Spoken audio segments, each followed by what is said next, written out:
පෙරහැර කරන්න ගියා. ගිහිල්ලා අපි පෙරමුණේ ලොකු අලියා දාලා පෙරහැර කරා. එතනින් පස්සේ මට අලි බලන්න ගොඩාක් ආසාවක් හැදුනා.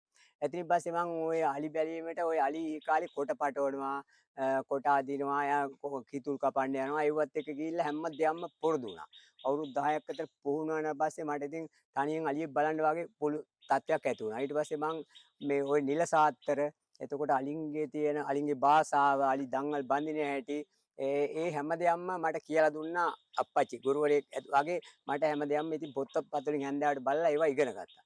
ඉගෙනගෙන මට ගොඩාක් අත්දැකීම් ලැබුණා.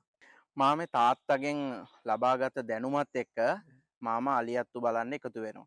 අපිත් මේ අලි දිහා දැකලා බලලා අපිටත් හරි ආසාවක් ඇති වෙලා තමයි අපිත් මේ වැඩසටහන අරෙමෙත් පටිගත කරන්නේ. ඉතින් අපේ මල්ලිත් ඒ වගේ අලියත්තු බලලා ආසාව ඇති වෙලා තමයි මාමව සම්බන්ධ කළේ. මාමේ දැන් වෘත්තියක් විදිහට කොහොමද මාමා අලියත්තු බලන්න මේ ශාස්ත්‍රයට වෘත්තියමය වශයෙන් එකතු වෙන්නේ? කොහොමද මොන කාලවකවානුවේද? මට එතකොට අවුරුදු 10ක් පමණ ඇති. මම ඉස්කෝලේ යනකොටත් අලිපිටියේ තමයි යන්නේ. ඒ ගිහිල්ලා අතින් බහිනවා. ඉතින් එහෙම ඉස්කෝල ගාමින් බැහැලා අලියගේ